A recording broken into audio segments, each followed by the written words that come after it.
Mixed marriages between immortals and mortals become controversial. The immortal partner will watch their spouse age and die, and the power imbalance in the relationship becomes impossible to ignore. Some jurisdictions ban such marriages. Others simply see them decline naturally as the social divide widens. The human species begins to speciate into two distinct groups. Education transforms into a continuous process for immortals. The knowledge you learned a century ago becomes obsolete. Immortals must constantly update their skills and understanding or fall behind. Massive online learning platforms emerge catering to immortals who need to learn new fields every few decades. The cognitive load is enormous. Some immortals cannot keep pace and become intellectually frozen in the era where they stopped learning. They interact with the modern world like time travelers from the past, unable to understand current technology or culture.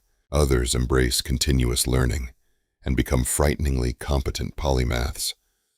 An immortal who spent 50 years mastering medicine, then 50 years mastering artificial intelligence, then 50 years mastering political theory becomes a force that no mortal specialist can match.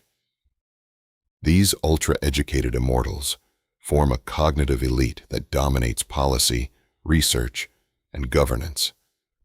They believe, with some justification, that their centuries of accumulated wisdom makes them more qualified to lead than mortals who barely scratch the surface of understanding before they die. Memory becomes a critical issue that wasn't anticipated.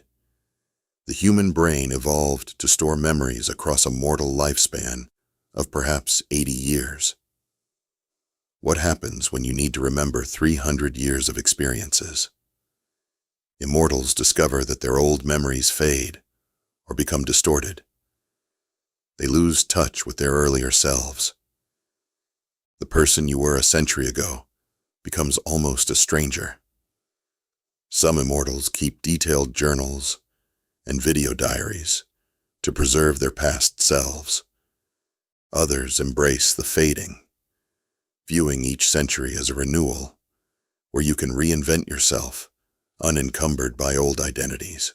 The problem of identity over extreme timescales creates bizarre legal and ethical questions.